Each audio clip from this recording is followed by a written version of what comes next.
as it grows, would you consider doing a web-based show? Yeah, I'd absolutely consider doing a web-based show, but you're kind of asking the wrong guy about this, because I've been dragged kicking and screaming into the 21st century. I have computers and me just don't mix, which is really weird considering the thing I'm probably known most for is supposed to be a computer-generated man, but I've always been slightly embittered about, computers, and computer science was the only subject I failed in grade 13. Yeah, I would absolutely consider doing something like that, because I think the key to moving forward in these dire economic times is probably adaptability, and and I love acting, and if that's going to be one of the main outlets for it, then sure, why not? Yeah, I'd consider it. Yeah. Thank you. Yeah, sure. Well, you got a web show? I'm trying to hustle work on it. Okay, great, thanks. Pile up those business cards. Good afternoon. Hello. I'm just wondering if you had any fun anecdotes. Where'd you go? I don't see a silhouette. Oh, are you sitting? Oh, you're short. Thanks. It's okay. We were all short once. Stop being cold. Okay. I'm digging myself a hole. Oh, no, I'm short again.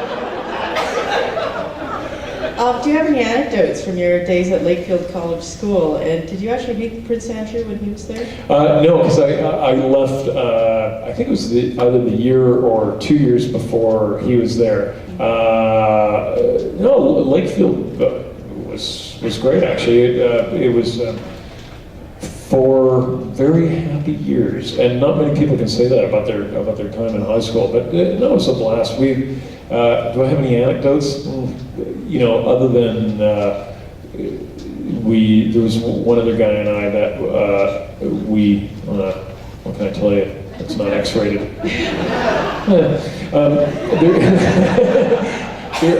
We joined the school band so we could break into the kitchen at night, and that sounds like and I wanted an instrument that had a really big case so I could steal bread. And so I chose the trombone, and I'd stuff bread in there, and we'd get it back to our dorm. And his job was to steal the peanut butter and jam, and he also wanted a big case. So he did the trombone too, and it was going great for about a week. And I pulled the bread out and what do we got tonight?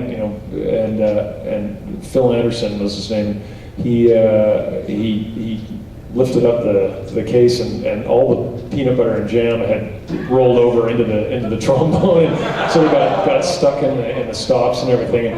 But I always thought it was really cool because all he did was he closed up the case and wrote this long note as to why he felt he couldn't continue with the school band and attached it to it and left it up in the music room. I always thought that was really neat. So. My husband remembers when you were there. He was 2 years behind you. What's his name? David Kirby. Oh my God, yeah, I remember him. Yeah. You do? Yeah. Oh, well, I don't know. Yeah. Thank you. Yeah. Oh good, he didn't have anything bad to say. Or he did. Probably did, you're just not telling him. Well, I would love to know if there's any line that you cannot get rid of in your head. What is it, and why can't you get rid of it? Any line that you've actually had to edit? Well, when we were doing the photos earlier on, somebody came up to me and reminded me of the character that I played in The Stand, and it was "I'd give my life for you," or "my life for you," and that one has sort of stuck with me for no other reason than that was the only line I had as that character, because I sort of say it over and over again. But yeah, that one sort of stuck with me. I think probably because you had to figure out, 17 different ways to say it during the course of the miniseries. But particular lines? No, I can't think of anything else other than that.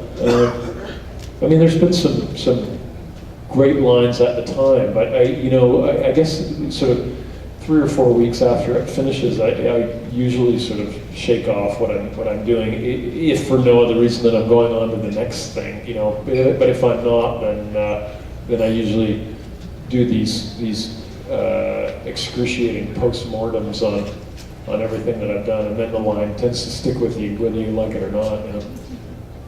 Excellent. I hope you don't mind. I've got another question for you. What is the most unusual thing that a director has asked you to learn for a specific character? You know,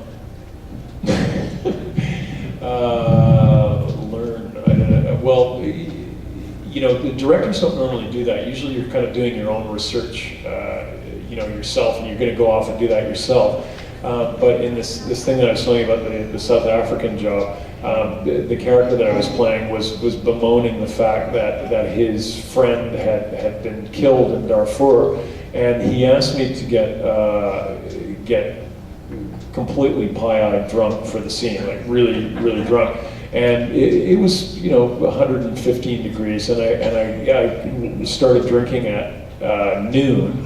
And we shot the scene at about 4 in the afternoon, and I'm ashamed to say I got through a bottle of Glenfiddich and come on, what's up? and 3 beers and a joint, and I don't remember doing the scene. And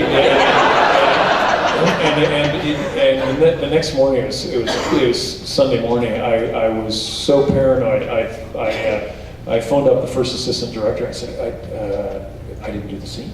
I didn't do the scene. And he goes, you did the scene, it was fantastic! and I said, what happened? I said, it was great, you did it. And I, honest to God, don't remember anything. And I was phoning my wife from South Africa saying, I honestly don't remember doing anything to do with it. And she said, oh, don't worry, bits will come back. This was like 3 months ago, I guess, nothing. I don't remember anything. So I'm eager to see what that looks like. I wouldn't recommend it, and I don't think I would do that again, because I think, as Laurence Olivier said, Dustin Hoffman in Marathon Man rehearsals, try acting, dear boy. So, I think I might take a leaf out of his book next time. Thank you very much. Welcome. Just a quick question about what did you think when The Art of Noise asked that they do a song with Max Headroom sort of thing? I mean, did that sort of come as a surprise to you, or? Yeah, it was great actually, and that was a real feather in our cap, because they were at the time in England, and still to a certain extent, they were the kind of hippest of the hip, you know, and there were these 4 Cambridge grads that were doing this really weird electronic music, and I was always a big fan of them before they came to us and said, hey, do you want to do a song together? And so we went out to, they had this wonderful mansion that they were all living together, and it was this wonderful sort of bohemian kind of artistic thing, and we went into their studio and recorded the song.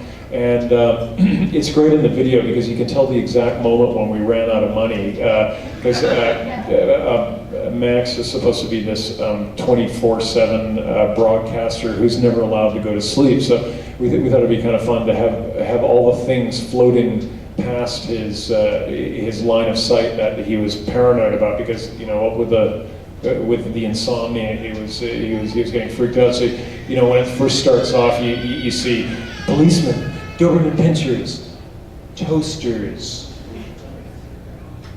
Coke machines, you know, as it slows down. The only reason it was slowing down was because we were running out of money. It was, but it was great fun to do. It's a good song, you know. Boink, boink, it's great. Cool song. Cool title too, Paranoia.